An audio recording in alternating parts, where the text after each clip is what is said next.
Shall we start, sir? Yes, sir, please. Okay.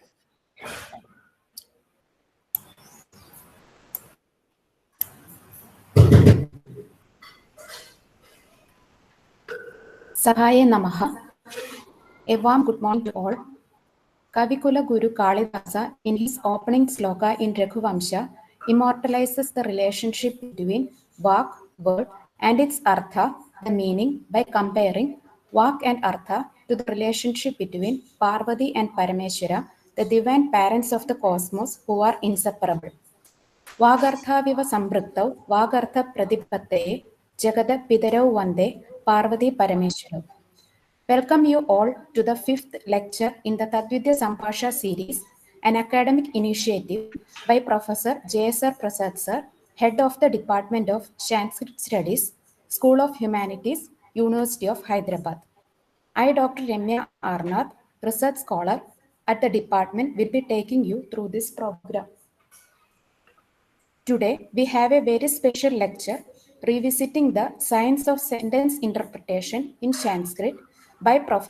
Madhusudan Penna, Honorable Vice Chancellor, Kavikula Guru Kalidas Sanskrit University, Ramtek, Maharashtra. I request our head of the department, Professor J.S.R. Prasad Sir, to welcome our distinguished speaker and the guest.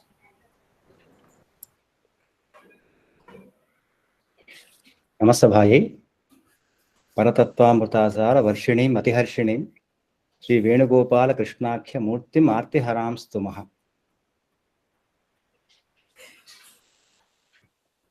I welcome Professor Penna Madhusudan ji, Honorable Vice Chancellor, Kavikula Guru Kalidas Sanskrit University, Ramtek, Nagpur, Maharashtra. In this lecture, titled Revisiting the Science of Sentence Interpretation, which is a much sought after topic by linguists, computer scientists, Sanskritists, and philosophers, and many more. This is, in fact, language is necessary for all scholars. Language is the face of the communication. So, this has a significance in terms of the modern parlance also, because the Padavakya Pramana Shastras in Sanskrit literature, they have established a firm ground to look into the syntax and semantics and sentence interpretation. The meaning of meaning, several aspects are coming into picture when we talk about the sentence interpretation. It is a very vast subject. Today, I think Madhusudan sir will enlighten us with his insights on whatever he has observed so far in his vast experience, because he is a multifaceted scholar. He is a scholar in Nyaya, he is a scholar in Vedanta, he is a scholar in Vyakarana. He is also a scholar in Alankara Shastra. And let me also not forget to mention yoga. He himself is a yoga master, practicing yoga for a long, long time. You know, that is why Samatvam Yoga Uchyate, that we can see in his balanced representation, the views that are expressed, and the way he speaks, the way he presents the topic is really everywhere that Samatva is observed. So we should learn these traits from such a scholar. So we are blessed to have you today, sir. Thank you very much for accepting our invitation to deliver this wonderful lecture. And once again, I welcome you, sir. Thank you. And thank you so much, sir. Thank you. Thank you, sir. And today here we have our eminent colleagues in the audience, Professor Anuradha Jonalagadda, ex-head and dean of School of Communication. She was heading the Department of Dance, an eminent dance exponent and scholar, not only in Telugu state, but also in India. He knows you, sir. She knows you, sir. Her student is your, I think, your relative. That is how she knows you in a better way. And the National Institute of Indian Medical Heritage, Professor Goli Penchala Prasad ji is here. She is heading the institute, working under the Minister of Ayush. They are also working in the literary research in Ayurveda, and they're closely working with us. We are collaborating with each other. We welcome you, sir. And our own earlier research scholars like Dr. Murdula, Abir Lal, and few more are joined here along with our own research scholars and PG students. And a few more have joined outside the university. We extend a very warm welcome. And with this, I conclude my welcome words. Once again, thank you for giving me this opportunity. Namaste.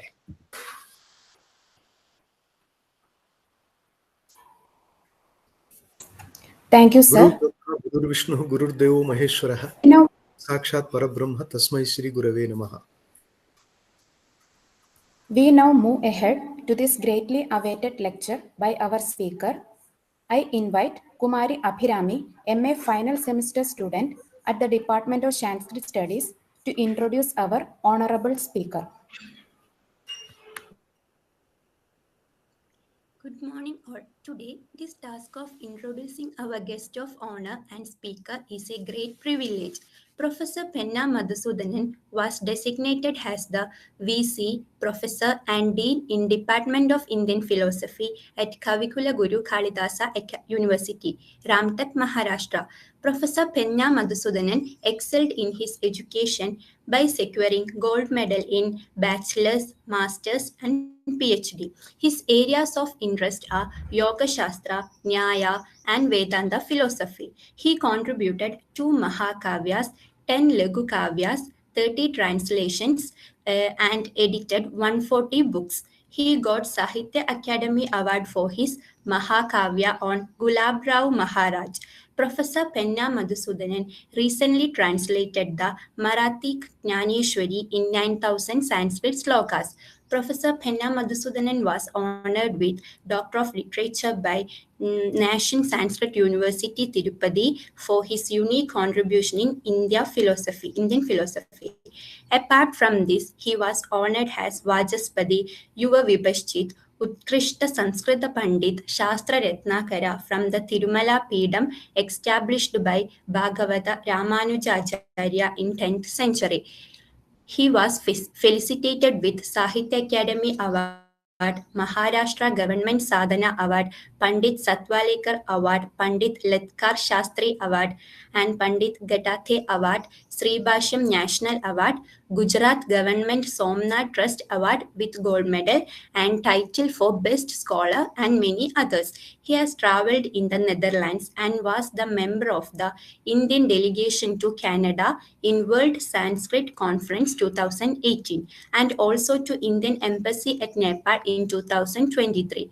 Professor Penna Madhusudan has a forehand in language learning and knows 6 languages including German and has made DVDs so far on yoga, Indian philosophy and Sanskrit literature. It is with deep pride and humility that I introduce and welcome the keynote speaker, Professor Penna Madhusudan, for this Tadvidyasambhāṣā lecture series. Thanking you.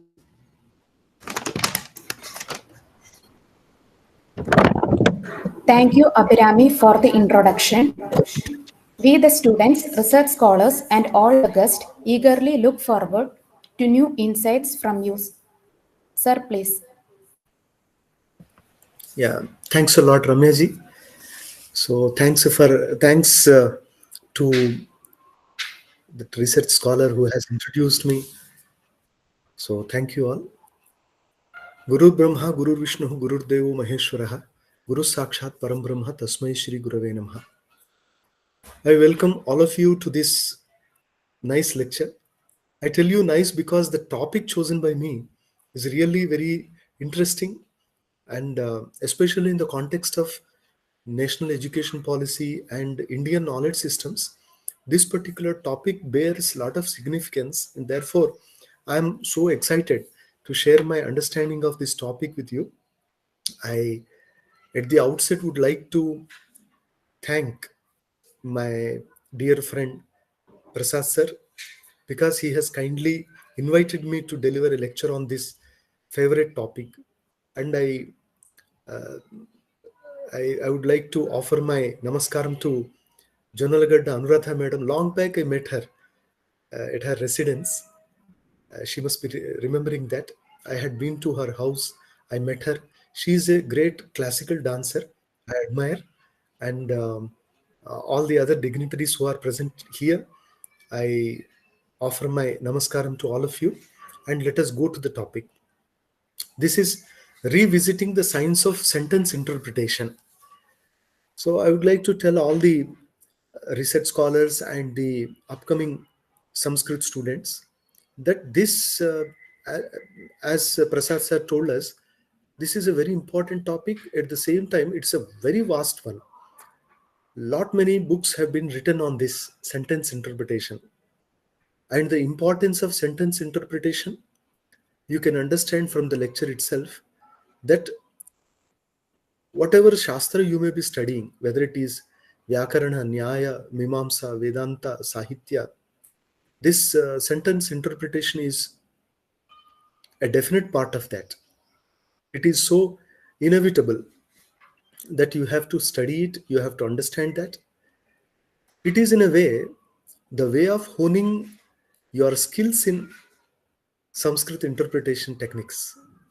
So if you know this particular aspect, then your knowledge of Sanskrit will be clearer, deeper, and more effective. So with this background, let us get into the topic, the science of sentence interpretation. Next slide, please. So for this, a brief introduction to the language component. As we all know that sentences are the peripheral component of language. See, when we communicate with others, it is through sentences that we communicate. But sentences do have a superimposed structure called words. Words, according to Bhartruhari also, are not actually the real components. They are only assumed one. So it is asatya vartmani sthitva tataha satyam samihate. So ultimate importance is given to the sentence. But when the sentence is broken into segments, you find there the words. And the words can be further reduced to some phonemes. They are called as the varna. So we start with the varna because varna cannot be broken again. It is indivisible. Therefore, we generally say, Padena varna vidyante varneshu avayava nacha. Bhartruhari says that you cannot have any further division of varna. So, varna is the base of all speech. That's why in the Yoga Bhashya, our Vyasa Maharshi also says, or the Bhashyakara says, Vak varneshu arthavati. So ultimately the speech subsists in the varna, the phonemes. Then these varna form some meaningful word units. And these word units form the vakya, that sentence structure. But further, if we analyze, we understand that varna has some meaning, pada has some meaning, vakya also has some meaning. But when it comes to the spota, though there is vakya spota, pada spota, varna spota, the Vyakarana, who are very, very strong defenders of spotavada, they say it is, after all, the ultimate akhanda vakya spota. It is actually the essential part of the speech. So it is vakya. But each one has its own sense, meaning. So we have varna, its meaning. For example, if you take the letter A, akarartho mahavishnuhu, ka, ka sukardha shabdaha, you have ka. So each letter has some meaning. It can be independently used. But the problem is the sentence will not be complete with letters. So some commentators say that even the letters have padashakti, but it is only padashakti. When we come to the pada, there is Vakya Shakti. So ultimately, when we observe a particular speech unit, it is sentence that we are most concerned with, because we want to deal with the Tatparya. What is the Tatparya? Tatparya is nothing but the import. It is the import. Some people say it is the intention of the speaker. Whatever the speaker would like to convey, that is Tatparya. But since it is not exactly the perfect definition, the Vedantins prefer to give another definition. So ultimately, a sentence will take us to some Tatparya, and on the basis of Tatparya, we form our theories. So all this forms the speech. Varna, phoneme; pada, word; vakya, sentence. Next slide. Then we get into further details. In the next unit, we find that basically when sentence is the major component of human verbal communication, we are bothered about three things. First, what is sentence? Second, how an idea is conveyed. Three, where is the expressive power? Understand all the three. See, what is a sentence? General definition is arthavat padasamuhaha vakyam. But this is only the general definition of a sentence. But if we refer to the Vyakarana Shastra, Ekating Vakyam is the Vartikakara's definition. Ekating Visheshakam is further betterment of the definition. Ekating Visheshakam Vakyam. And we have almost 8 definitions offered by Bhartrahari in the Vakyapadiya. So this is Vakya. And I told you that Vakya consists of some words and they are formed of some Varna. And when we come to the sentence, whether it is Ekating Visheshaka according to Vyakarana, but Nayayika do not accept it, because a sentence can be there even without a tinganta pada. So generally the Vyakarana says that when you say Ghataha, it presupposes Asti Kriya Adhyaharyate. Asti iti padam Adhyaharyate. Only to make a complete sentence, they borrow a Kriya pada. So it becomes a sentence. But Nayayikas argue that a sentence can be even without a verb, because sometimes there are some sentences which cannot depend on any verb. For example, when you say Paroto Vaniman, what Kriya pada you can supply there?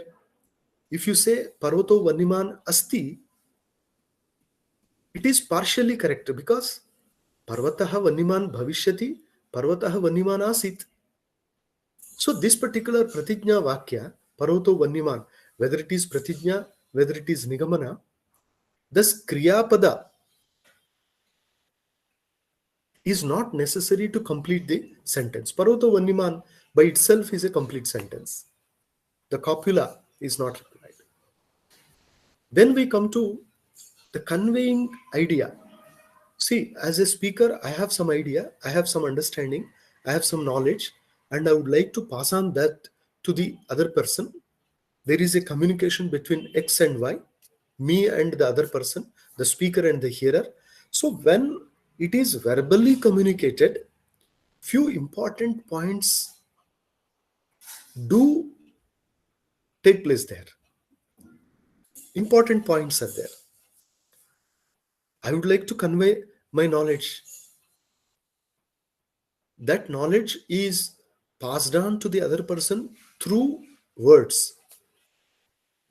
Then some science is there behind understanding the verbal communication. I tell you the importance of this later in later slides, but when we come to the expressive power, that when I utter some words, those words are competent enough to carry on some meaning. Then where is that power? Where is that exact expressive denoting power? Is it in the word? Is it in the speaker? Is it in the hearer? If you say it is in the words, then all words should carry the same meaning to everyone. But we understand the hearer also is sometimes confounded with the problem that X speaker says something, Y hearer, he gets a different meaning. Then another hearer, he draws a different sense from the same sentence. We understand that the expressive power is so baffling that it's very difficult to settle exactly where that subsists. So our entire lecture will be based on this. We will be discussing all these points in detail. Next slide. In this background, when a sentence has to be interpreted, we understand the basic components of the sentence, like word. What is a word? See, a word has various definitions. A lexical definition, a grammatical definition, and a Nayayika definition.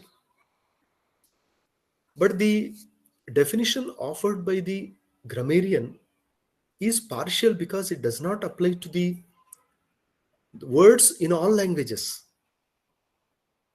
So, grammarian's definition is incomplete. Therefore, Nyaya Shastra offers a definition more applicable to all the languages, all world languages. What does Panini say about pada? We all know it is subtingantam padam, subantam tingantancha padasamjam syat. So, for all practical purposes, wherever Panini uses the word pada, he says it is in the sense of this word unit which ends in a case suffix or a verbal suffix, because subanta vibhakti pratyaya or tinganta vibhakti, ting vibhakti pratyaya, some vibhakti pratyaya should be there. So, this is the definition of pada according to Panini. But if you observe, the Nayayika definition is Shaktam Padam. Shaktam Padam. That means a word is that speech unit which is competent enough or which possesses the expressive power to denote a meaning. So, Shaktam Padam. Then naturally people try to question, if it is Shaktam, it means Shakti Visishtam. Then if the definition of Pada is Shakti Visishta, what is Shakti? Then the Nayayika also try to explain that Asmat Padat Ayamartho Bodhavyaha or Padametat Amumartham Bodhayetu. Whether it is Pada Prakaraka Artha Viseshaka or Artha Prakaraka Pada Viseshaka. So it is vice versa. It is twofold. Connectivity between word and the sense. So in this background, when Nayayika tries to define that Ishwarecha, it is Sanketa, it is Shakti, then this particular Shaktam Padam is not truly acceptable to the Vayakarana, because according to him, that Shakti is not in the Pada, in the Vakya. According to the Nayayika, that Shakti is in the Pada, not in the Vakya. But we have to understand, word as a speech unit, word components. So when you analyze Ramaha, a word, Gramam, another word, Gachati, another word, observe all these three are actually independent. Only in a sentence they become mutually related. Otherwise, Ramaha is a complete word. It is now fit to be used in the language. How is that? Rama plus Visarga, that is Su. That is Vibhakti Pratyaya. Vibhakti Pratyaya, Sub Vibhakti Pratyaya. So Rama plus Su. Now all these thinkers from Nyaya Shastra, Vyakarana Shastra, Mimamsa Shastra, Vedanta Shastra, they have delve deep on the secret of this. See, when I am speaking to other person, when I am using this language, and the language has sentences, the sentences have words, and the words have these components, so automatically the important observation tells us that Rama is the Pratipadika. It is common to all the word forms, but the ending is changing. So sometime it is Ramaha, sometime it is Ramena, Ramasya, Rame, Ramau. So the ending is changing, and accordingly the meaning is also changing. So therefore, our thinkers have understood that when I try to interpret a sentence, I should take into consideration the various word units and their endings. So some suffixes are used: Ramaha, Ramante Yoginaha Asmin, Ramayati iti Ramaha, etc. So that Rama itself is a derivative word, the Kridanta Rupa. Then Su is added to signify the to signify its number, its gender. This is added to signify. But otherwise, Rama is a complete word unit. Rama, Ramante Yogina Hasmin, Ramayati. Okay. But unless you add this Supratyaya, Vibhakti Pratyaya, it will not be complete. Because you get the idea that some Rama is the base, but its gender, its number, it is not signified there. Therefore, we add the Supratyaya. So the word unit also occupies a very important place in sentence interpretation. Then we have other. As I told you, from Rama, from Ghai, Rama is formed. Again, Supratyaya is at Ramaha. So the complete word is formed. So in order to get the meaning, we should focus on the endings like Supratyaya, like the Ghai Pratyaya. Of course, Sadhutvarthaha Pratyaha. Some people say Ghai doesn't give any other sense. It is only for the sake of propriety of the usage, or you can say to make that particular usage valid, that the Ghai Pratyaya is used. This is the view of Nayayika. But Panini Maharshi has ordained that Ghai Pratyaya in a particular sense. Therefore, according to Vyakarana Shastra, the Ghai also carries a sense. It is not meaningless. But in the Nyaya Shastra, it is only Sadhutva Artha Pratyaha. That's what Gadadhara says. That's what exactly Kaundabhatta says in the Bhushanasara while quoting the view of Vyakarana. So, each component must be observed, analyzed, understood thoroughly so that we can get to the sentence interpretation. So, Prakriti Pratyaya, Pratipadika Pratyaya, and sometimes more Pratyayas can be added.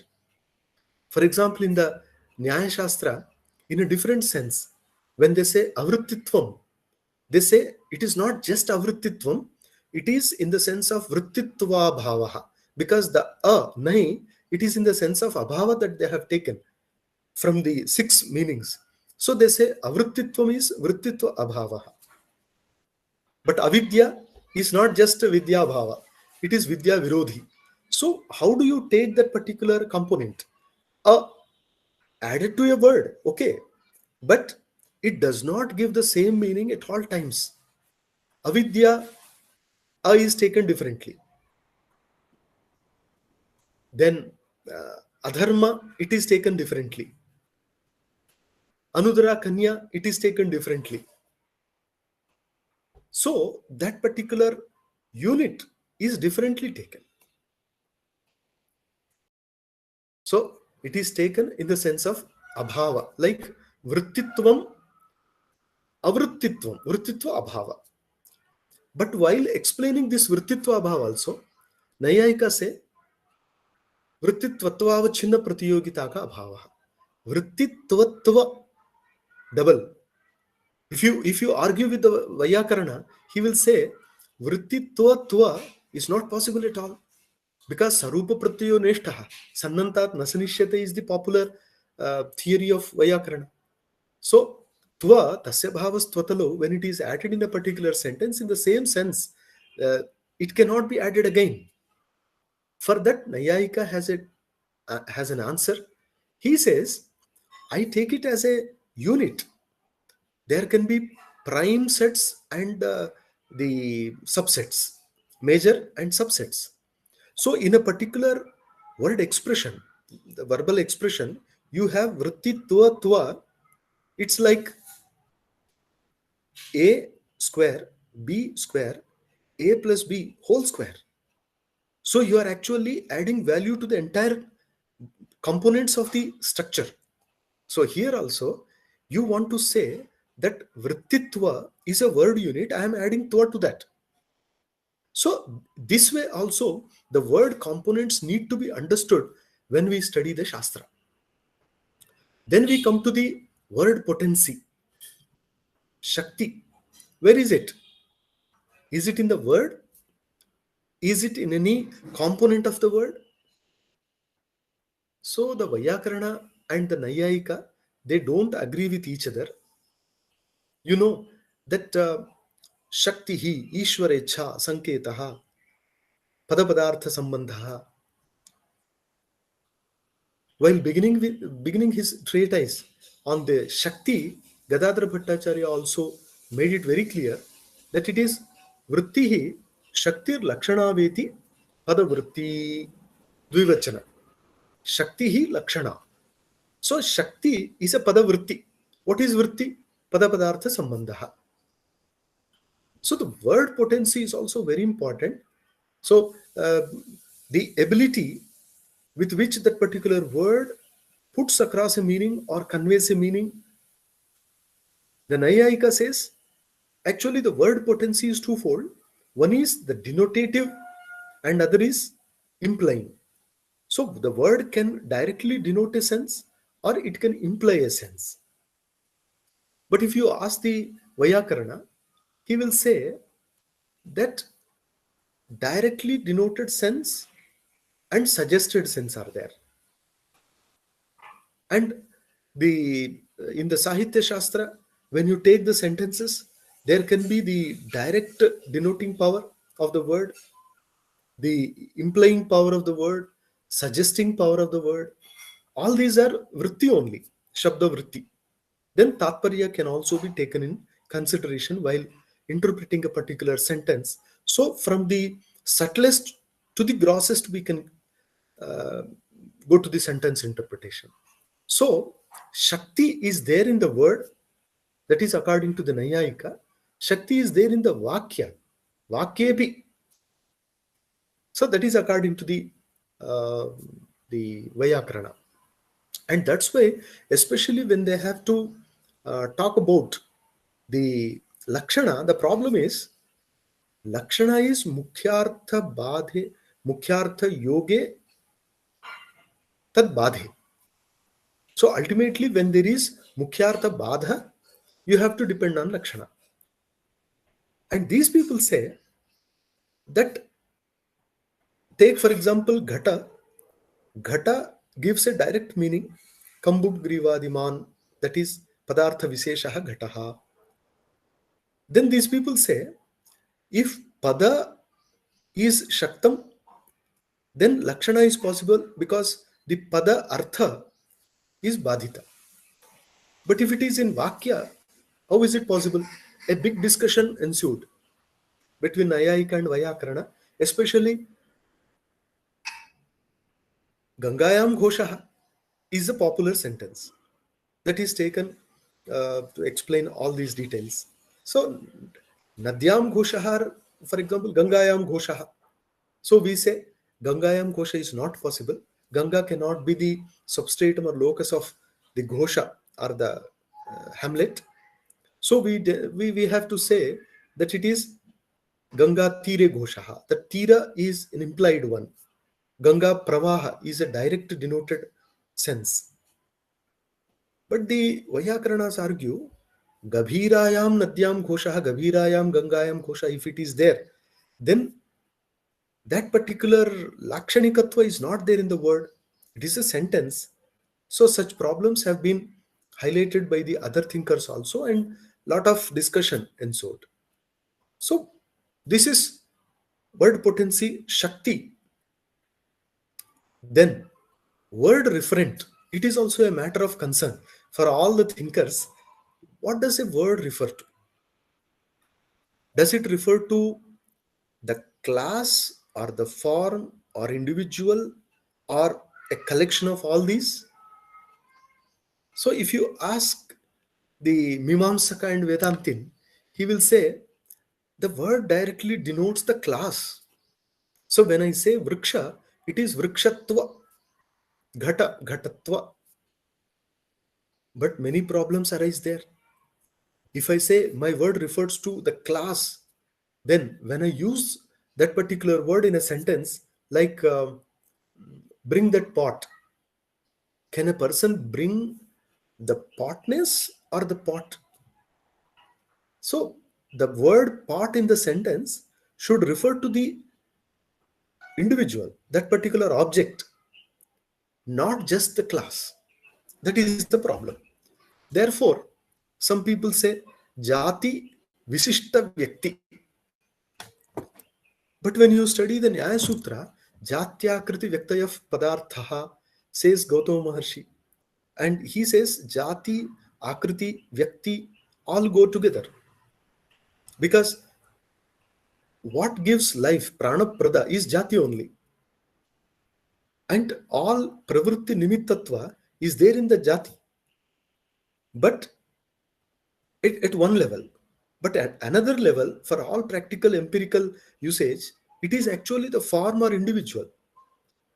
So the form or individual without the jati is also useless. The jati without anything is also useless. So therefore it should be visishta, ekartha bodhakatva, it should be there. So the padartha we should understand so that we can really interpret that particular sentence in a proper way. Now, how to get that word potency in Sanskrit? From what sources we can get the knowledge of the word potency that this particular word can be used in this sense and it is competent enough to carry on this idea or meaning. So our people, our ancestors, our great thinkers of India had dwelt upon this particular aspect of speech, and they had mentioned that there are few things that you can rely upon and get the sense of potency, like Vyakarana. With the help of grammar, you can understand which word really denotes which sense. This is from Vyakarana we understand. Yes, like supratyaya, ting pratyaya, krit pratyaya, tathita pratyaya, unadi pratyaya. The prefixes, upasarga, the nipata, all these help us. So if we really understand all these components, we can really get to the meaning of the word and sentence, and our interpretation will be proper. So grammar is compulsory. Prathamehi vidvamso vyakaranaha. Vyakarana moolatvat sarva shastrana. Okay. Then second is upamana. Upamana is similarity, analog. So on the basis of something, on the similarity with something, you can understand another also. This is similarity. Then kosha, dictionary also helps us. Dictionaries.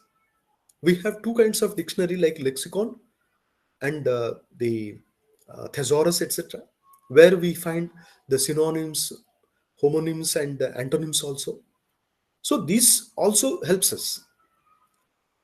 For example, Mara is a word.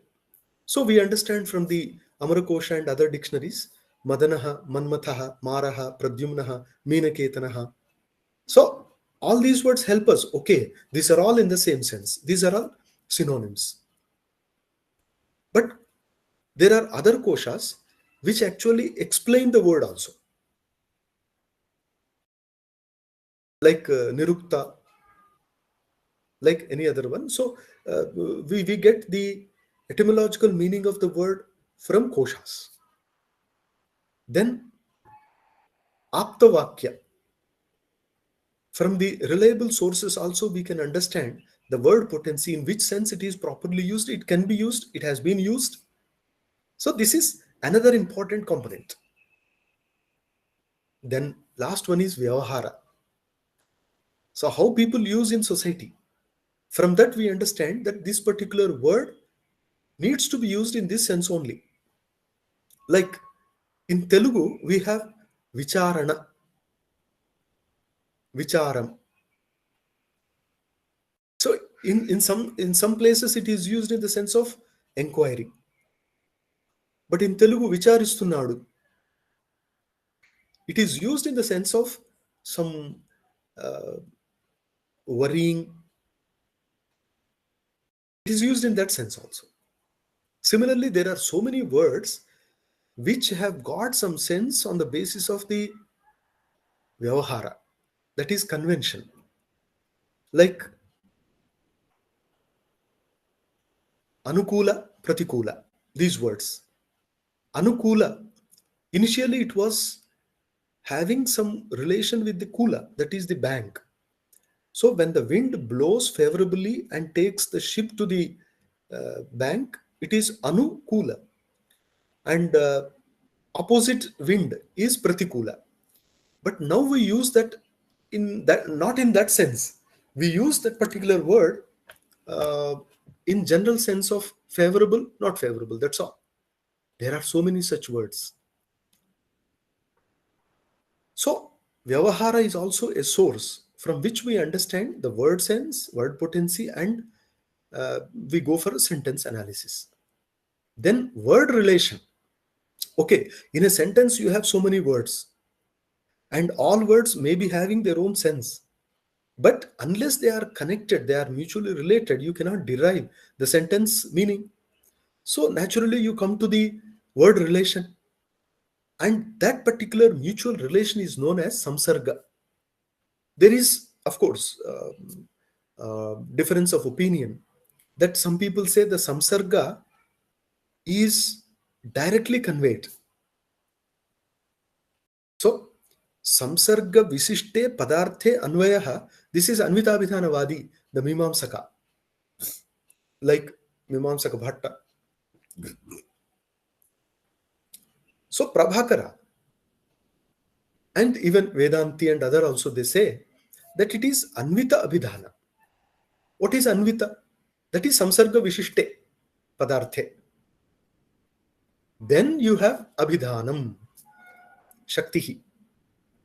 That means the Samsarga is also a matter of direct word potency according to the Anvita Abhidhana Vadi. But Nayayikas don't accept it. They say the Samsarga cannot be the matter of direct Shakti. Natu Shakti Vishaya. Then, as Gadadharacharya expresses in his Vitpattivada, Shabda bodhe cha eka padarthe apara padarthasya samsargaha samsarga maryadaya bhasate sacha kvachit abhedaha swachit kvachit tad bhinnaha arthat bheda vishayakaha shabda bodhaha pratiyogi aniyogi adihi etc. So this particular one tells us that when Mimamsakas say that samsarga is also a matter of Shakti, these Nayayikas say no, Shakti cannot be there. Because we accept only two vritti, Abhidha and Lakshana. When Abhidha and Lakshana do not give the sense of this samsarga or the mutual relation of words cannot be derived from Shakti. Therefore, they say Akanksha Labhya Eva. Akanksha Prayojyaha, Akanksha Labhyaha. Especially while commenting on the view of Anvita Bhidhana in the Shaktivada, Gadadhara Bhattacharya also says that atratu akanksha labhyeva samsargaha. Elsewhere also he says akanksha prayojyastu ayam. So thus we understand that the relation between two words is not expressed by the word potency because it is not the meaning of either of these. For example, if you say Dasharathasya putraha, you may say Dasharatha ngas, that is sya. That sya is the Shashti Vibhakti Pratyaya. So that gives the sense of this relation between the two. But we tell you, it gives the relation that he is the son of Dasharatha. But how they are connected, that particular one is Akanksha Labhya. When you say Dasharathasya, you understand belonging to Dasharatha, of Dasharatha, okay. But unless you give another word, the sentence will not be complete. So you say Dasharathasya Putraha, Dasharathasya Patni, Dasharathasya Rajyam.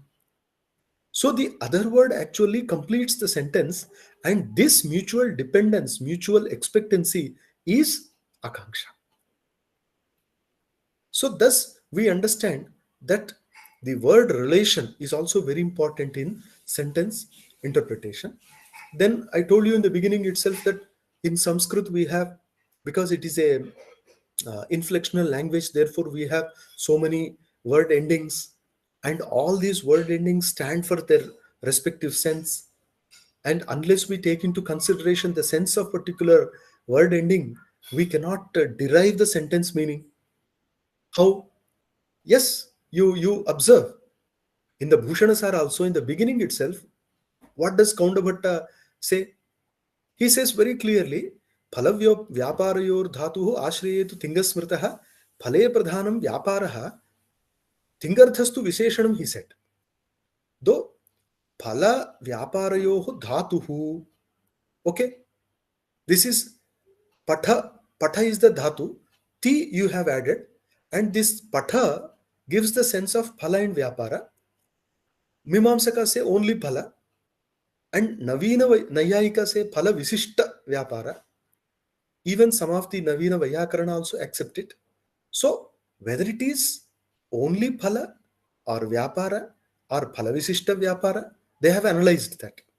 But mind you, when it is patha, it may mean the Viklitirupa vyapara, that means the rice being cooked, or it may mean the process of cooking vyapara. Because Bhattoji Dikshita has given a karika, Vyaparo Bhavana, Saiva Utpadana, Saiva Chakriya, Kriyaha Akarmakatapattehi Nahiyatnortha Ishyate. So ultimately it is the activity, that is the action process. Okay, but what about thi? You are forgetting the thi. Then they said, Thingardhastu Visheshanam. That thing gives the sense that actually qualifies the previous.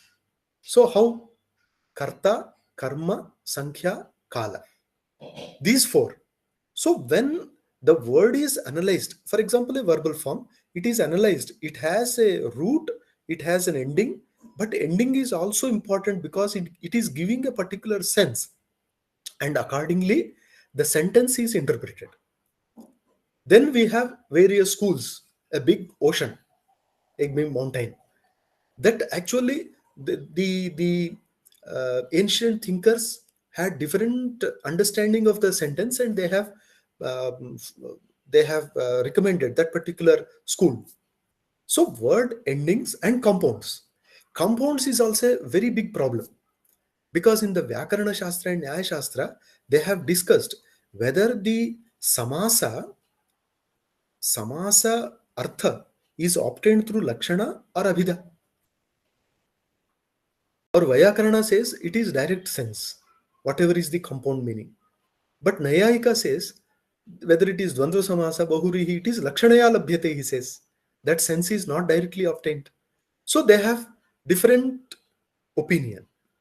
And another thing is, within the compound, whatever is missing, how to get that sense? For example, Raja Purushaha. It can be Rajnyaha Purushaha, Rajnyoh Purushaha, Rajnyam Purushaha. Then how to get it? The Vyakarana says, in general, you can use singular. That is Samanya Ekavachanam.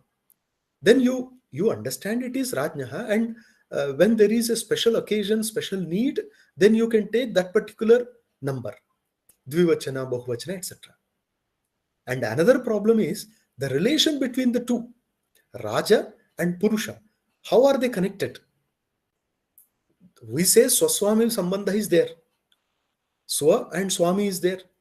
But how do you get the sense? Because that particular Sambandha is not the meaning of either the word Raja or the word Purusha. Very important problem.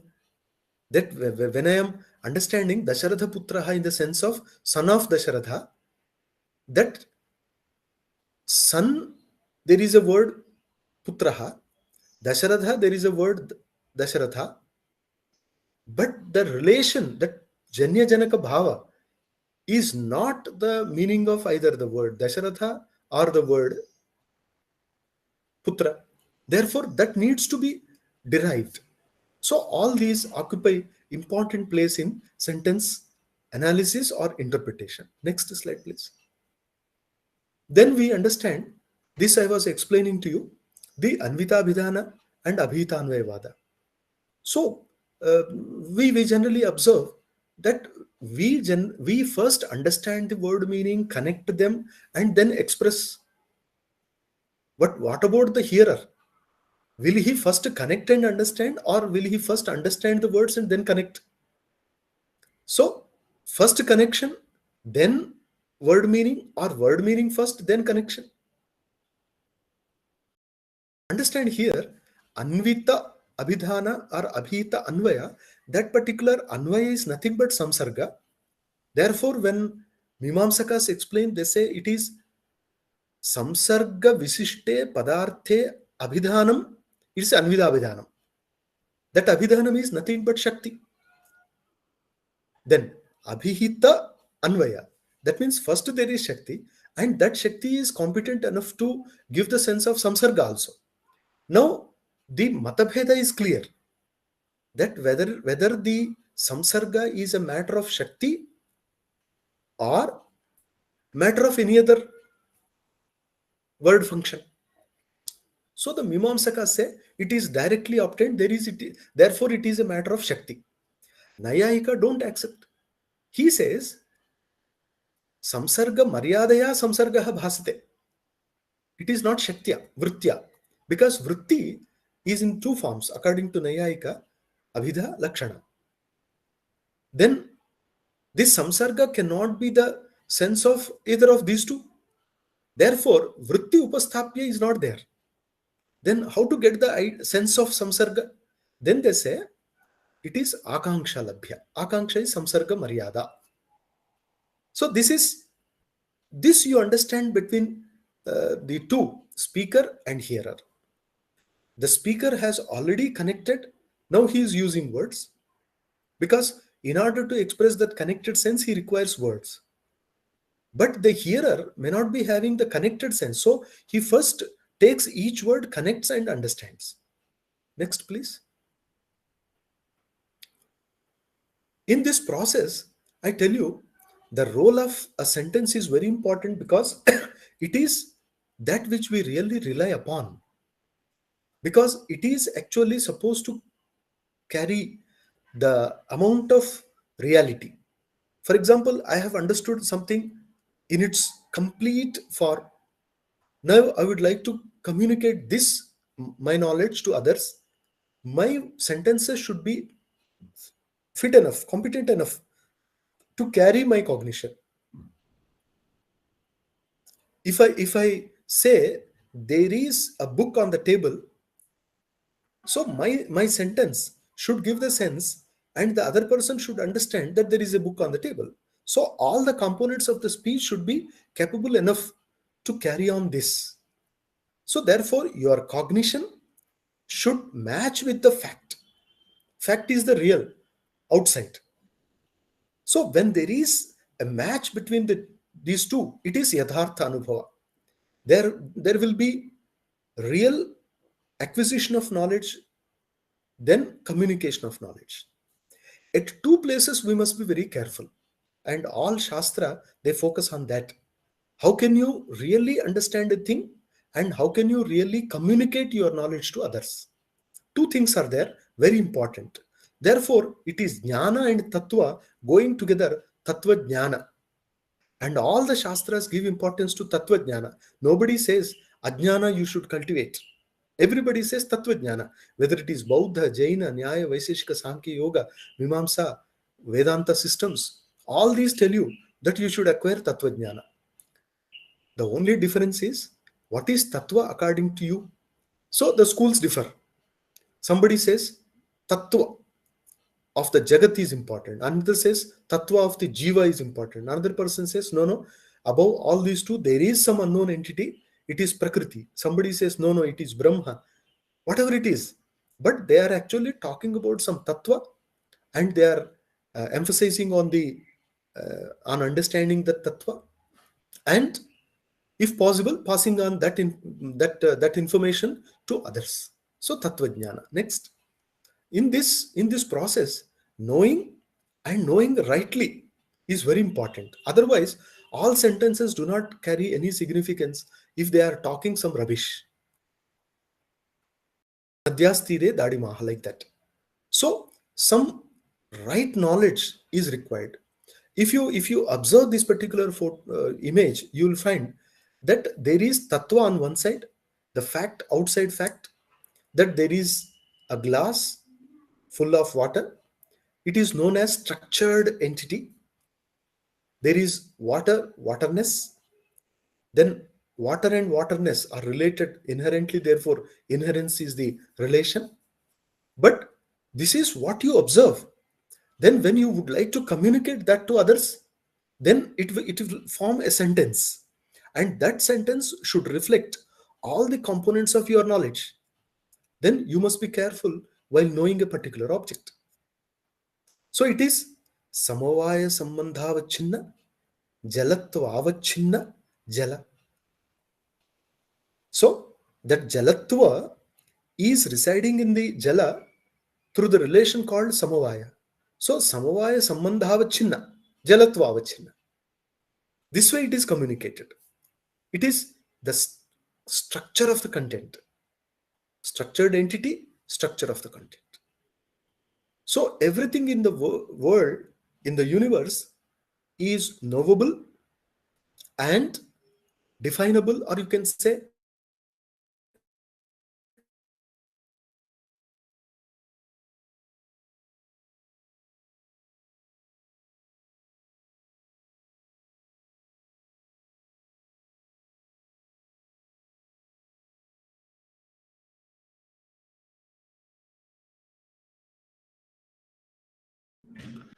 I think there is some problem from Sir's side. Let us wait for a moment. Kindly bear the delay. Thank you.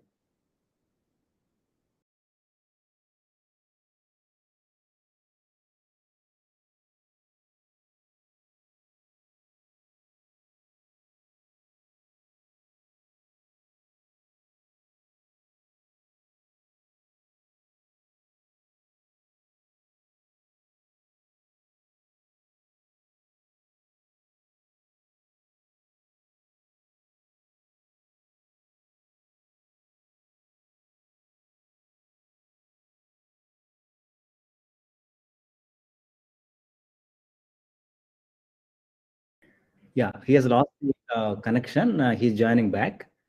Let us wait for a moment.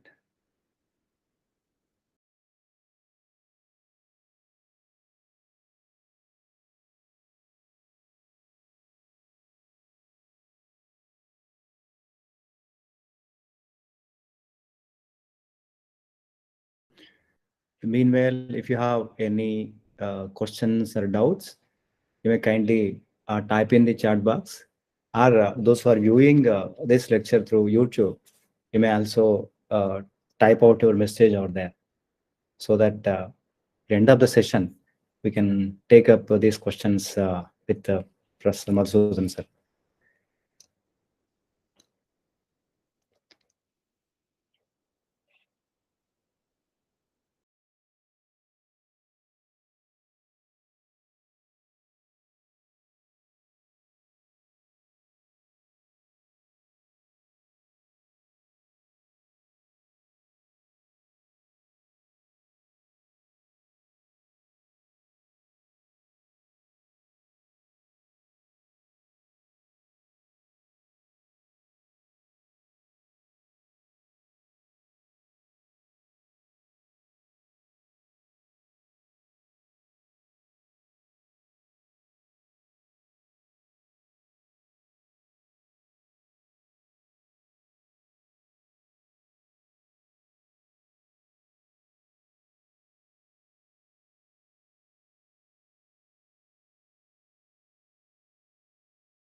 Please, sir. Oh, Vachanda, did you join? Okay. Okay. Yes. Thank you. Thank you, sir. Very sorry, all the participants. So some problem was there. Okay. Now I'm continuing with this, that there should be a kind of correlation between the jnana and the tattva. So both should go together. And whatever is the property of tattva should get reflected in the jnana.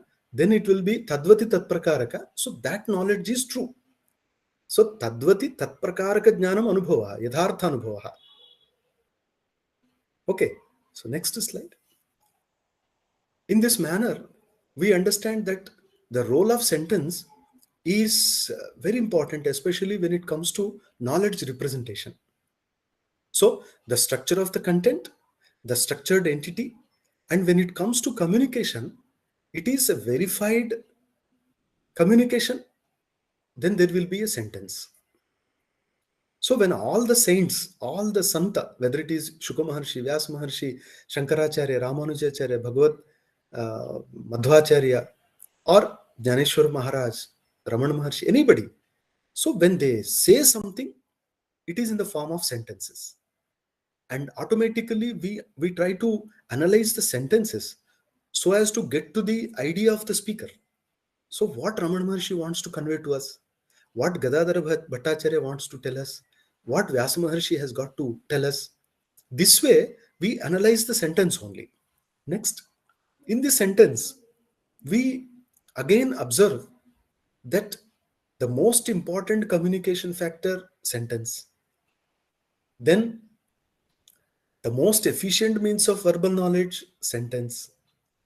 Base of all theories, sentence. Because I told you that so many theories have come into existence because of the sentence only. Whether it is Anvitabhidhanavada, Abhitanvayavada, Tatparyavada, Dhvani, all these depend on sentence. Base of all clashes among philosophies and religions also because of the sentence. Observe, for example, in the Brahma Sutra, we have a sutra, Prakritischa Drishtant Pratijna Drishtanta Anuparodhat. There is a sutra, Prakritischa Pratijna Drishtanta Anuparodhat. What Badrayana Maharshi had in mind, we don't know. The Vrittikara, Bhashyakara, they all explain that particular sutra according to their understanding, conviction, and school. So the Shankara school says Prakritihi cha. Prakriti means Upadana Karana and cha is Nimitta Karana. So in that way they interpret that and say that Brahma is both the Upadana Karana and Nimitta Karana of the universe. Okay? But the Madhva don't accept it.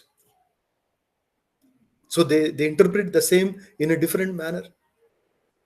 Similarly, the other sutras in the Brahma Sutra, in other, so we understand that these actually, the sentence itself poses a problem when the speaker is not with us physically, and when we have to depend on other factors to derive the sense from the sentences, then the sentence interpretation must have a science. Then only we can faultlessly derive the sense and we can really get the intended meaning to lead a very comfortable life. Next, please. In this, for example, if you observe, the sentences are of two types in Sanskrit, Vaidika Vakya, Laukika Vakya. When we come to the Vaidika Vakya, we have to depend on Mimamsa. And Mimamsa Shastra is Vakya Shastra only.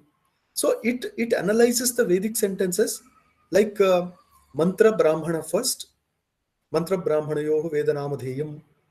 But all the practical application is based on the Brahmana Vakya, not Mantra. Mantra is okay. है ना? Prayoktavya Artha Smaraka. That bhaga is mantra only. But when it comes to Brahmana, mantra Vyakhyana Atmaka Brahmana bhaga, so there is so much of analysis. We understand that basically any Vedic sentence should be understood in the sense of bhavana. Chodana Lakshanortho Dharmaha, Chodana Yajireva Chodana, Apurvam Chodana Brumaha. Shabrabhashya gives several examples, says sometimes it is Yajate itself is Bhavana, sometimes Apurva is Bhavana. So that Bhavana is in the form of Vyapara. Then it can be Shabdi Bhavana, presented through words, verbal, Arthi Bhavana, practical, that is in action. Then there is a kind of expectancy between the Shabdi Bhavana, Arthi Bhavana, like what is to be done, how it should be done, for what it should be done, all these things. Then Shabdi Bhavana, Arthi Bhavana come into picture. And all this discussion we find in the form of Adhikarana in Mimamsa Shastra, about 1000 Adhikaranas in Mimamsa Shastra, 191 Adhikaranas in Uttara Mimamsa Vedanta Shastra.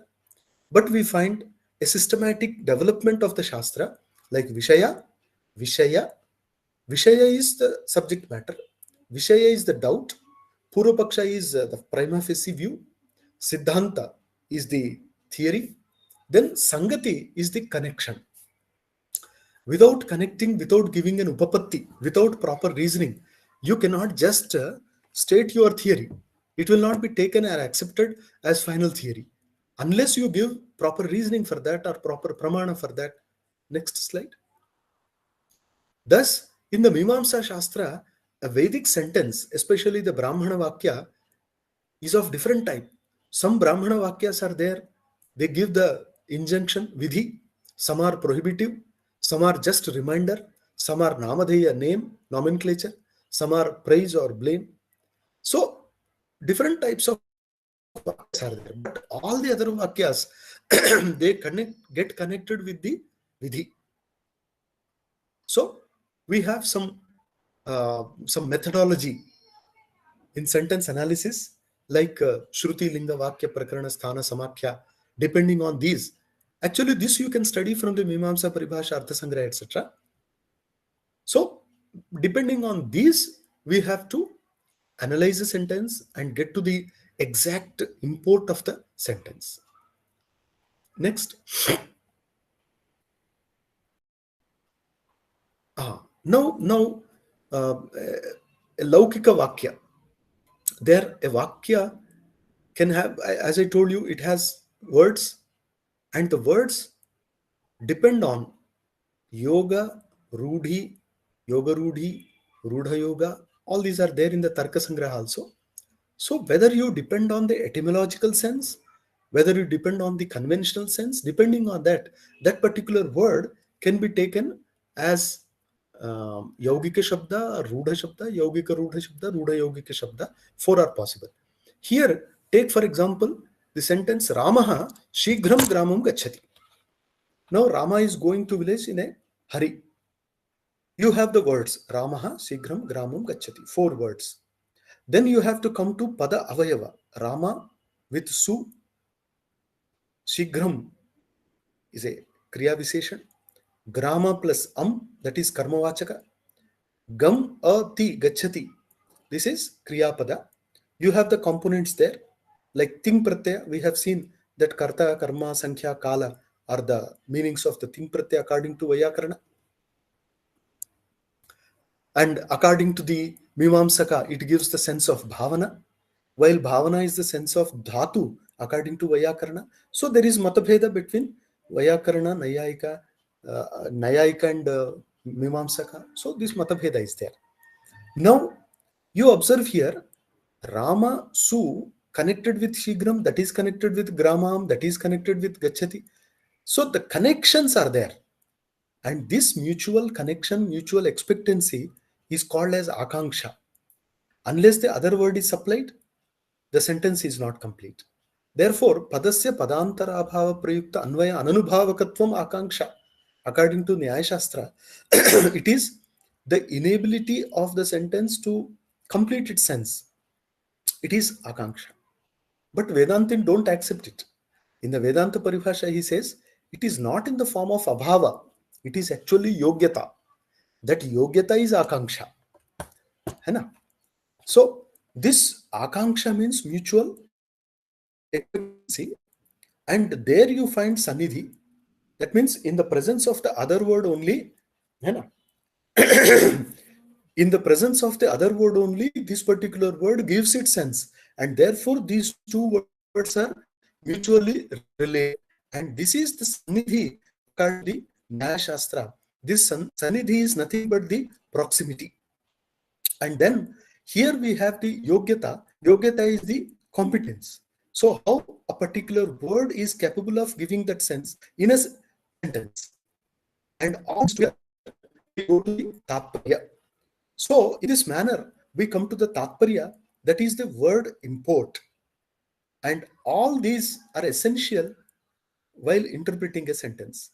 What kind of Akanksha is there? What kind of Yogyata is there? Sannidhi, Tatparya, and Tatparya Nirdharana, Tatparya Grahaka Pramana.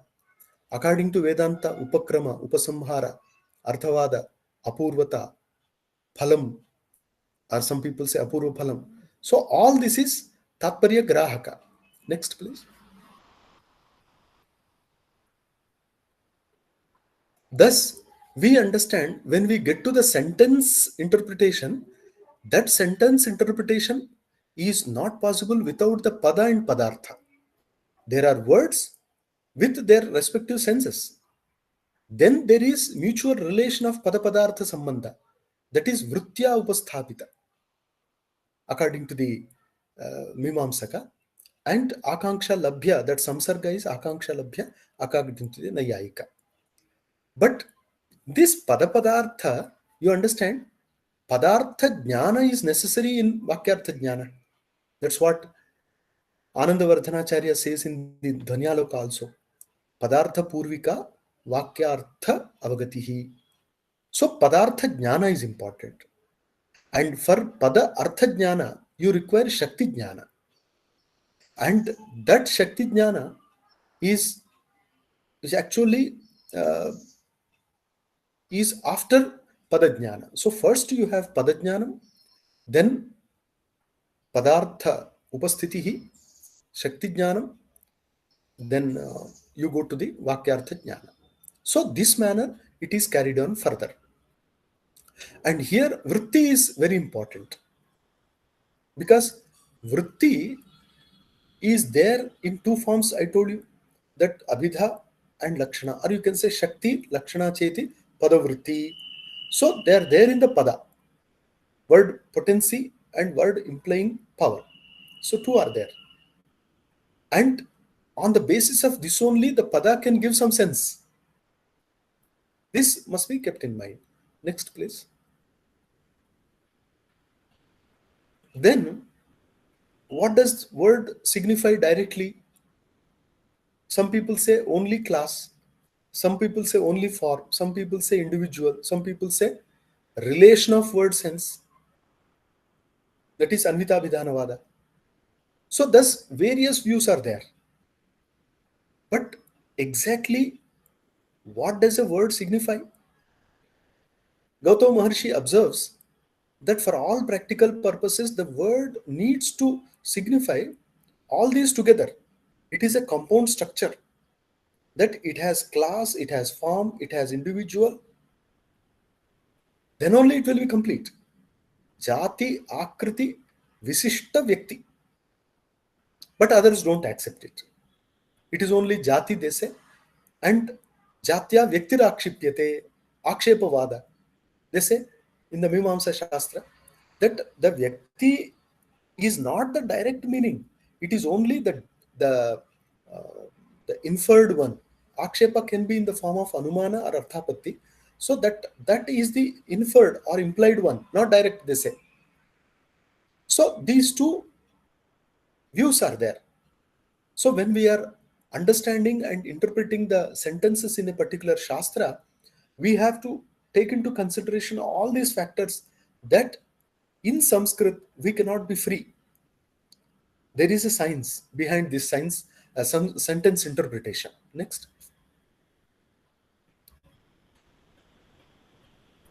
I told you in sentence interpretation we have two major schools, Anvita Vidhanavada, Abhitanvaya Vada.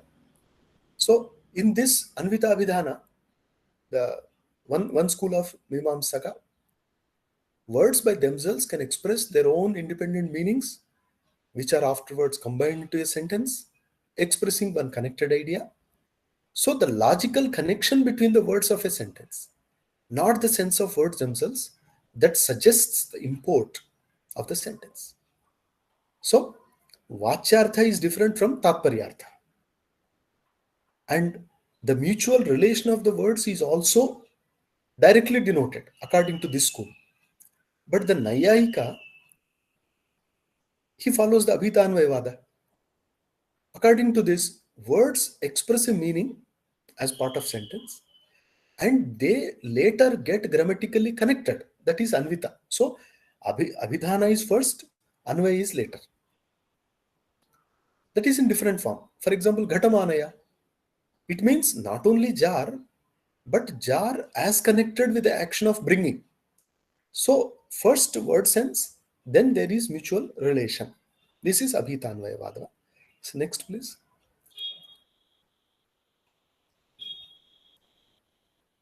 Thus, in brief, the synthesized concepts before that give rise to the expression, or they say the general concepts used in a sentence, they are subsequently synthesized together.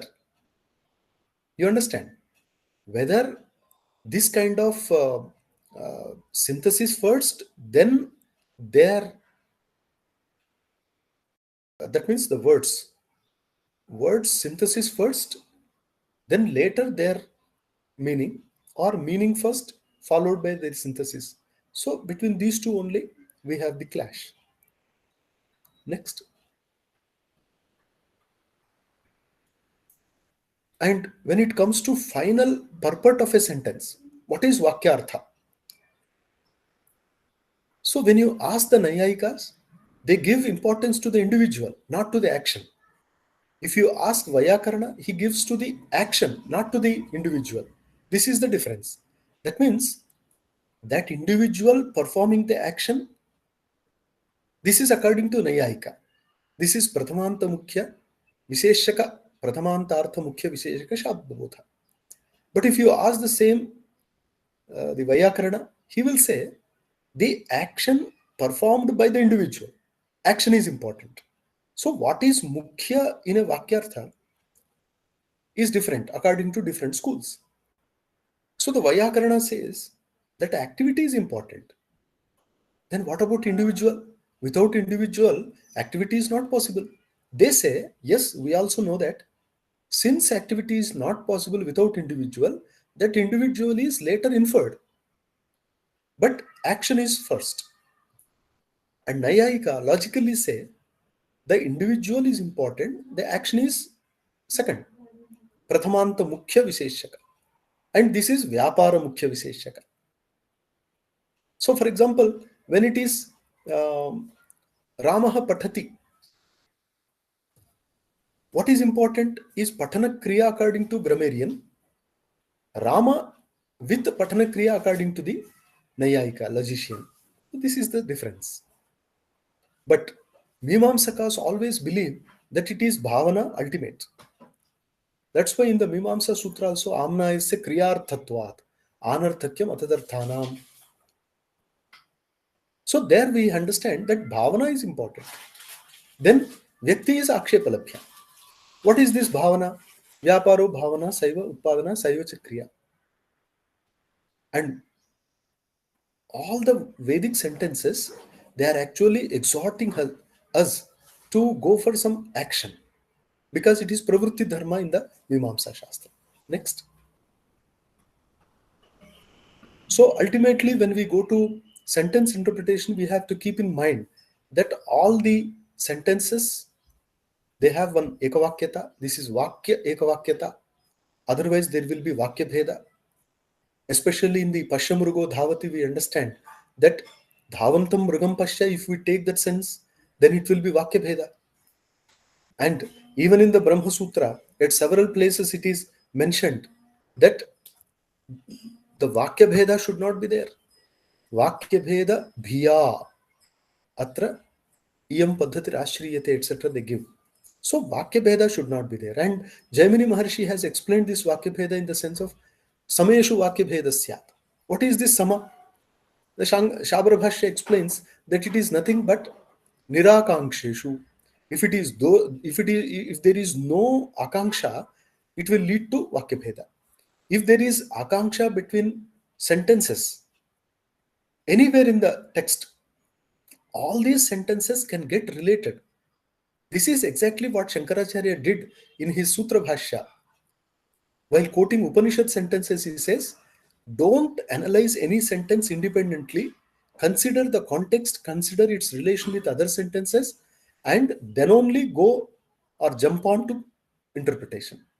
So this is Ekavakyata. Ekavakyata need not be with the immediately preceding or succeeding sentence. Sometimes it will be Manduka Pluti, somewhere in the passage, in the beginning, sometimes Sadeva Somi Idamagra Asit. So this way you have to analyze and interpret the Sanskrit sentences. The Nayayikas add, while interpreting sentences, we have to take into consideration Anugama, Paryapti. Otherwise, Ananugama Doshaha, the logicians say, and Paryapti Prakara. Most of the Kurodapatra and other Nyaya commentaries, they give importance to Paryapti. It is Swarupa Sambandha Visheshaha Vyasajya Vritti Dharmaha, they say. That means Imau Dvau.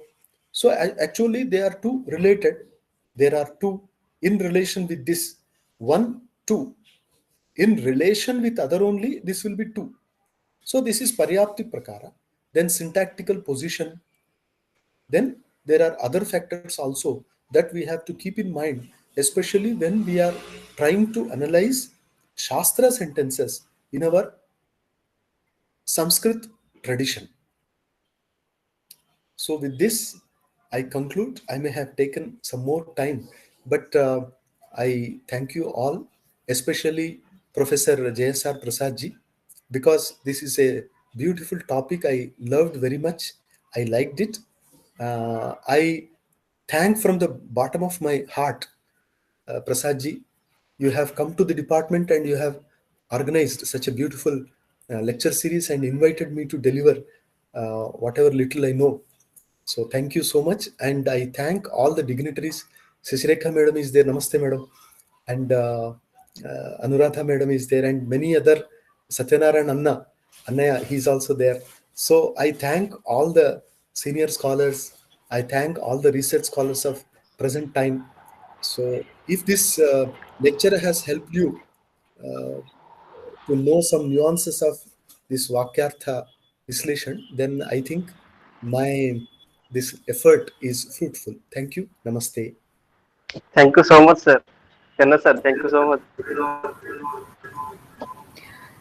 Thank you, Professor, for an informative and insightful lecture. We open Sambhāṣā here. The audience may ask their questions to the distinguished speaker. Kindly keep your questions brief and precise. Hello, Madhusudan. Yes, ma'am. Hello, Madhusudan Garu. Congratulations. Thank you, ma'am. And Thank you. once again, we had an opportunity to see the Vishwarupa of Shastra through you. You are an authority of all the Shastras and along with Vyakarana also. You made everything clear, but here again, because as what we say, I'm not a scholar here like a student. I am asking a simple doubt. That is, all your explanation is very clear in the context of different Shastra. But I would like to have a clear connection between Anvita Vidhanavada and Abhitanvaya Vada. I understood what you have spoken, but just I have a small like doubt that can't it be like Anvita Abhidhana, that Padapadartha etc. Now you everything is clear. Anvita Vidhana Vada is in the with reference to a speaker, and Abhitana Manvayaha with reference to the listener. I always feel that means because a speaker when speaks out, automatically the Anvita Padas only they have to come out. And when the listener listens to them, each and every word slowly it comes. Then automatically he has to gather the pada, padartha, and then finally anvaya. So always I used to feel like that. Just, I would like to have your opinion in this regard. That's all. This is my simple doubt. Yes, ma'am. Thank you.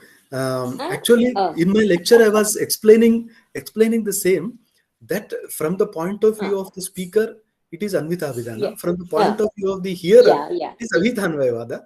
But it is a general understanding of the Yes. difference. But otherwise, so many problems are there, so many answers are there, and it's a big topic. But we can understand in this, especially when human communication is Yeah.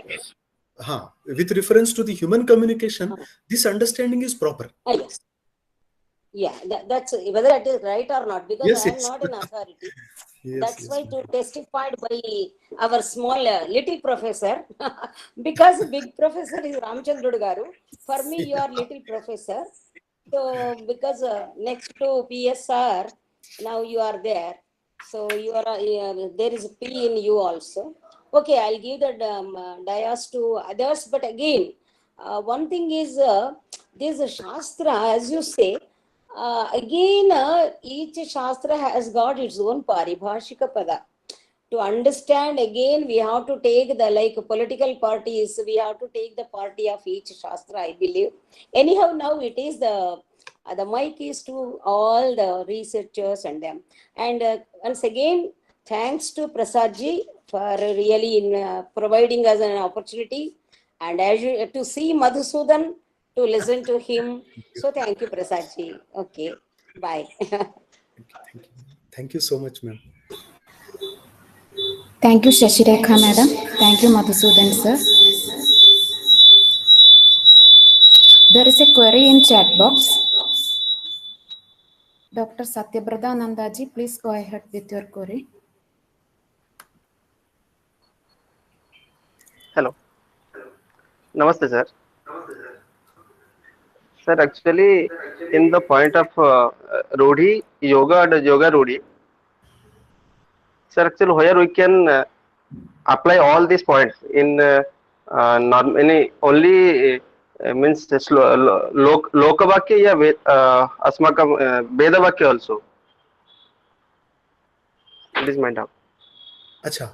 See, actually, in Vedavakyas also they have applied yoga, because Niruktakara, while explaining the Vedic words, he had given the etymological base.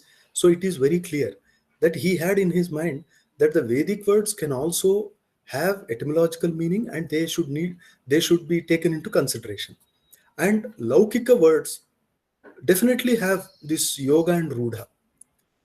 Understand? But in Yes, the sir. Vedic context, some of the words are so ruda that even the Bhashyakara had to resort to several other ways. Avyutpannaha kechana shabdaha. Even Panini Maharshi had to leave some words as avyutpanna only. So that is a big Satyam. problem in speech. Astu, sir. Yes. धन्यवादः.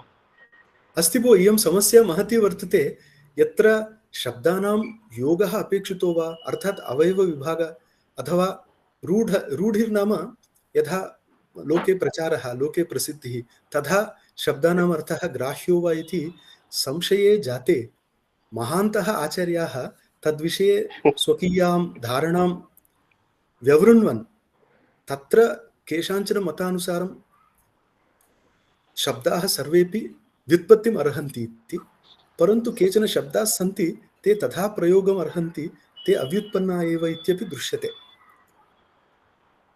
क्वचित् सत्यम्. अस्तु आचार्य, महान् आनन्दः. भवतां दर्शनमपि जातं, तत्त्वज्ञानमपि सिद्धं. दर्शनेन द्वयोः साहित्यं जातम्. महान् सन्तोषः. नमांसि. धन्यवादः. सर्वेपि धन्यवादाः.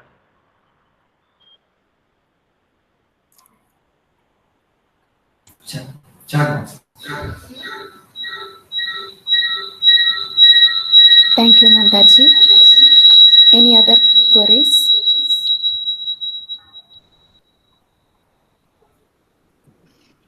Dr. Ramya, please ask Dr. Mridula to unmute and ask. She has a question. Dr. Mridula Mridula. wants to ask anything. Namaste, sir. Namaste. Sir. My humble pronouns to you.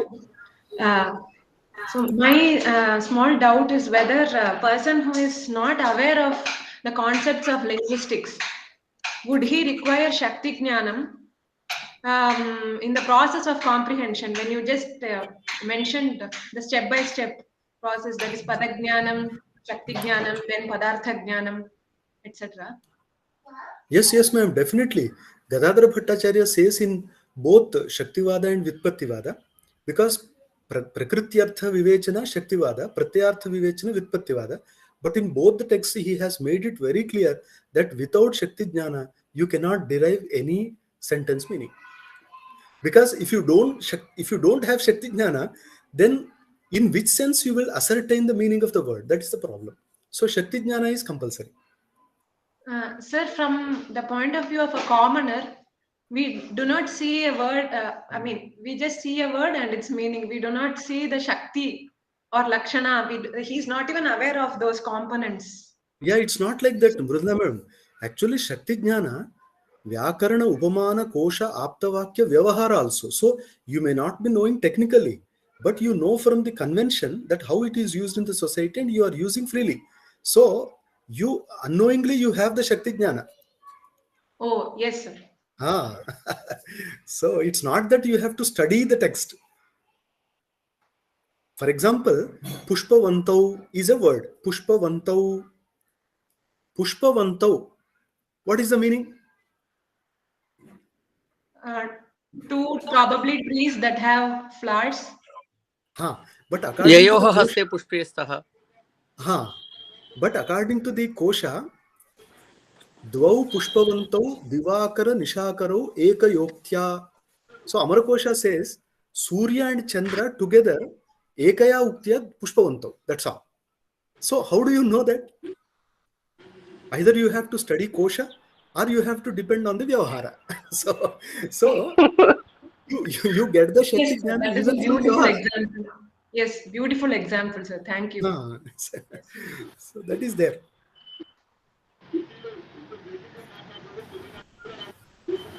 Thank you, Dr. Mridula. Thank you. Thank you, Ramya. Audience can ask questions. But Venkateswaran, we have video. Sir, would you like to say anything? Your views are also valuable to us.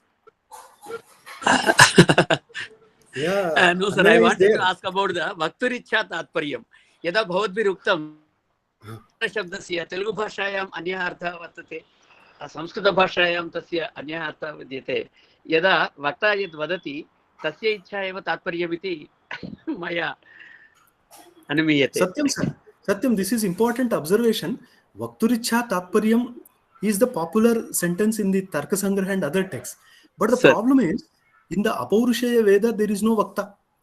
So how do you decide the Tatparya? So, therefore, what do they say? Tattadartha Pratipadana Yogyata Tatparyam. Tattadartha Pratipadana Yogyata. There is another problem.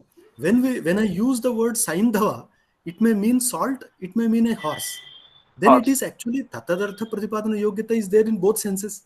Then they say Tattat Artha Pratipadana Yogyatve Sati Taditara Artha Abodhakatva. So some techniques they have adopted. Sir, like Parisankhya Vidhi. Excellently. Dhanyosmi. Thank you, sir. Dhanyosmi. Ataha sarvatrapi tatparyasya vakturichha iti anuktva tatra yogyata swikartavya iti itare acharyaah manvate. Tadha te tattadartha pratipadana yogyatam tatparyam manyante. Yadi aparaha arthaha api shakyah tadartha pratipadana tadartha apratipadanam atra apekshitam. Asmin sandarbhe ayam arthaha iti. भोजन समये सैन्धवमित्युक्ते अश्वं न आनेतव्यमिति। हा तथा भोजनसमये सैन्धव इत्येव लवणमिति, लावण्यमिति युवती विषये लावण्यमेव न तु लवणत्वमिति। एवं महोदय। सत्यं अत्र इतरव्यावृत्तिपरः इति तात्पर्यम्। हा अतः परिसंख्यारूपम्। हा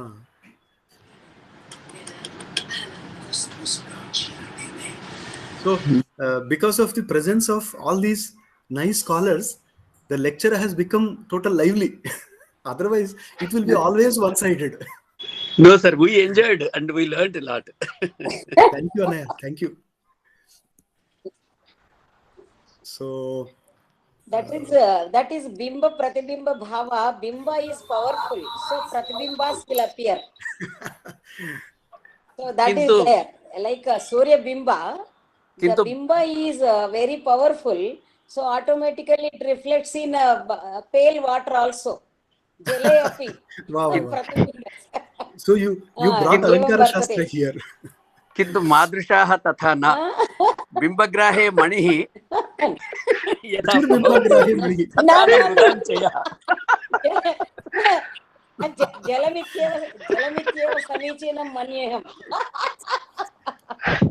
बिम्ब प्रतिबिम्ब भावः thanks to Prasad only. Yeah, but ultimately Shuchir Bimbagrahe Mani. Yeah, and you are all Vidwan Mani. You are all Vidwan Mani. धन्यवादः। तां सद्भिः सङ्गः कथमपि पुण्येन भवति। सत्यम्। अद्य श्रोतुम् अवकाशः लब्धः, महान् प्रमोदः जातः। धन्याः वयं। धन्योस्मि सर। संस्कृतभाषया सह आङ्ग्लभाषामपि अधीतवन्तः। तथा वस्तुतः मया प्रष्टव्यम्। अतिशोभनं न तदेव वदामि, अतिशोभनम् आसीत्। धन्योस्मि सर। मम प्रयासः सफलो जातः। यतः आपरितोषाद् न साधु मन्ये, मन्ये व्याख्यानविज्ञानमिति। ये संस्कृतं न जानन्ति केचित् अत्र उपविष्टाः, दाहगं रमेश इति एकः, एवं मत्पत्नी, एते सर्वे आङ्ग्लभाषायां श्रुत्वा अतीव मुदिताः जाताः। बहु समीचीनम् आसीत्, अस्माभिः किञ्चित् श्रोतुम् अवकाशः लब्धः इति सापि वदति। वयं सर्वे धन्याः। వదిన గారికి కూడా నమస్కారాలు చెప్పండి. అయ్యో వదిన గారికి నమస్కారాలు చెప్తానండి. Thank you. వారు కూడా మంథనియా? మంథని యూట్యూబ్ లో కూడా వస్తుంది అని పెట్టారు కదా. మళ్ళీ వస్తుంది మేడం, ఇదంతా వెళ్తుంది, ఇదంతా యూట్యూబ్ లో వెళ్తుంది. అదే ప్రసాద్ గారు పెట్టారు కాబట్టి మళ్ళీ యూట్యూబ్ సాయంత్రం వినేవాళ్ళు కూడా ఉన్నారు శ్రోతలు మా దగ్గర. ధన్యవాదాలు మేడం, ధన్యవాదాలు ప్రసాద్ గారికి. All this credit goes to Prasad sir. ప్రసాదే సర్వ దుఃఖానాం హానిరస్యోపజాయతే. Prasad is like you, Madhusudan. Exactly. Madhusudan, just I was telling, as you are being a youngster, you have been doing here. Prasad is doing the same work, single-handedly managing the department. Yes. No, he is doing work. Mana Vishwato Mukhanga, Sarato Mukhanga is doing the work. Really hats off to Prasad also. Yeah, wonderful. He's doing coordinating. Yes, coordinating. I am happy to see you, both of you. ఏదో ఇందాక చెప్పిన సూర్యచంద్రులు మీరేనేమో పుష్పవంతవు. నిజంగా కూడా I am very happy. నమస్కారం అండి, చాలా సంతోషం. Actually, I was waiting for Dr. Ramya to announce the vote of thanks. Maybe I will take it up without her saying. Really చాలా సంతోషంగా ఉంది. ఇక్కడ చాలా మంది తెలుగులో నిజానికి ఇప్పుడే మన డాక్టర్ రణి సత్యనారాయణ గారు, పెద్దన్న గారు, నిజానికి మీకు అందరికి ఇద్దరు పెద్దన్నలు అయితే నాకు ముగ్గురు పెద్దన్నలు. రణి సత్యనారాయణ గారు, ప్రొఫెసర్ సి ఉపేంద్రరావు గారు, ప్రొఫెసర్ మధుసూదన్ గారు. I happen to be their junior Of course, maybe sub-junior. Dhanya Super. వేదాంతవర్ధిని. అది కరెక్ట్ అండి. దాంట్లో ఉపేంద్రరావు గారు వారు ఇంటర్నేషనల్ స్కాలర్, మీరు ప్రసాద్ గారు. మనం అదృష్టం ఏంటంటే వారు కోయిల్ కందాడి షఠగోప రామానుజాచార్యుల వారి ప్రసాదం, వెంకటేశ్వర స్వామి ప్రసాదం, ఇది అంతో ఎంతో ఫలించింది. అందరం మనం రుణపడ్డామండి. That is what, sir. Actually, all this is the grace of the Lord Venkateshwara. So I remember in 1985 when I joined in this college as a 13-year-old boy, I used to see greatest scholars, Mahamahopadhyayas, could be able to, they have actually chewed, digested the Shastra Jnana with respect to Padavaka Brahmanas and other Shastras also. Taihi kim nadhitam, chudikikuta Shastrahi tasmabhi uktam shikyate. So that way, I had an opportunity to meet greatest scholars of recent years, and Guruji of our madam, Professor Shishrekha madam, Padma Shri Mahamahopadhyaya Pulala Sriramchandra sir, was so kind, so humble. This is a very rare quality in scholars that is in fact totally missing in current generation. This is where our Annaya Madhusudan garu comes into picture with the other few which I mentioned, few names. You know, he is the epitome of humility, epitome of scholarship, and you know, he is what not, having a gentle nature. What I felt is today, this is a feast, Vindu Bhojan, feast of two regions. One is Maratha Thali, second is Telugu Vindu Bhojan. So together, you have offered that really, you know, this is something like unmatching. So we enjoyed thoroughly. That is reflected through the questions from the audience. Even another evidence is when for a few minutes, 2-3 minutes, there was a technical glitch. You were cut off from the presentation. They were patiently waiting to come back. You know, that is so. Totally everybody is engrossed. That abhinavesha is seen in everybody. And casually, I sent the lecture flyer to madam and other scholars also. Probably I may be excused. Few I have not sent due to overlooking, because emails and invitations, there was some overlap. So now coming back to what Sir Professor Madhusudan sir has presented today, this is there is a definition of Shakti, Pada Padartha Sambandha Shakti. He very lucidly explained about what is Pada and what is Artha and what is the relation, the Sambandha between Pada and Padartha, while referring to the, you know, the conceptual terms that are even used in psychology and linguistics. That way, a linguistic scholar could be able to understand what is mentioned in the Shastras. If this way Shastra is presented in a pictorial way, definitely everybody is able to understand whether it is Nyaya or Mimamsa or Vyakarana. But unfortunately, most of the scholars, they go away traditional way. And brother was talking about Samaya Sambandha Vachana, Jalatva Vachana, Jalanishta, Adhaita Nirupita, Adhikaranata. Like this, if you say, where is the mind mapping? A scholar can be able to understand what you are telling. But what about the common man? That was a question of Dr. Mudula also. So that way, this carries a greater significance in understanding the aspects of language. So we are so lucky to have such greatest scholars in the ancient times. We have totally given the essence of all this language analysis. So we talked about, you started a lecture by saying that revisiting the sentence of sentence interpretation. Sorry, science of sentence interpretation.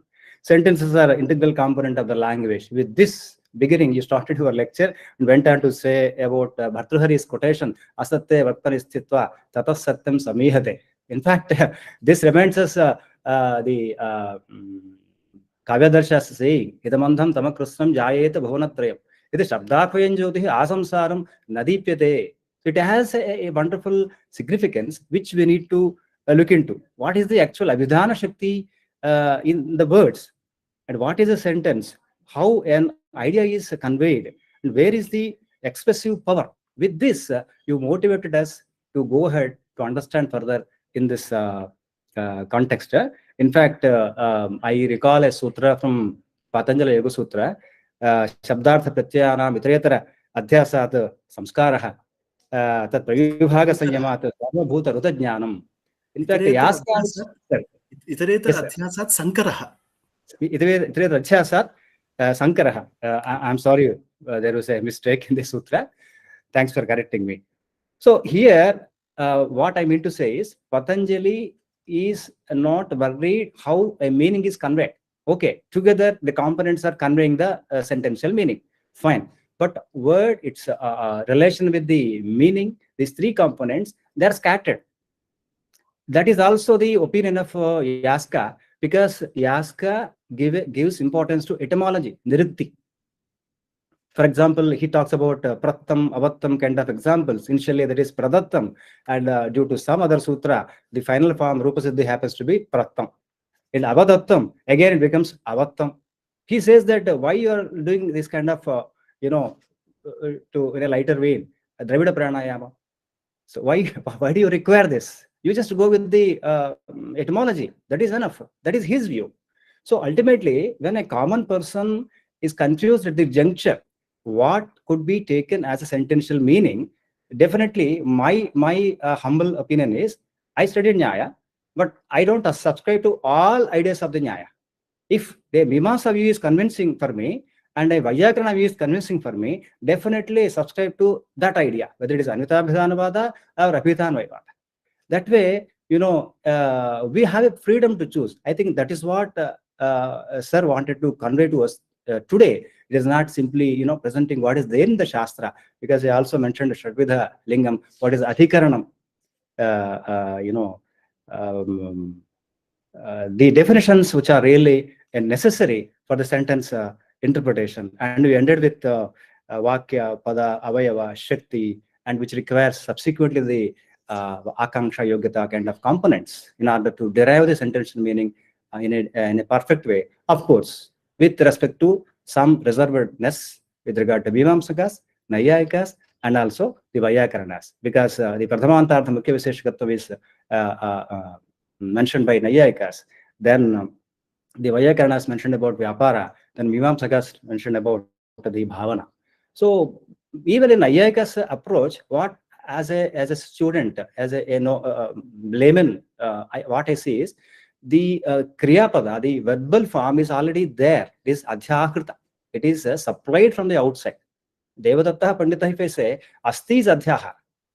Such a way, Sir was trying to convey us how the sentential meaning is differing from school to school.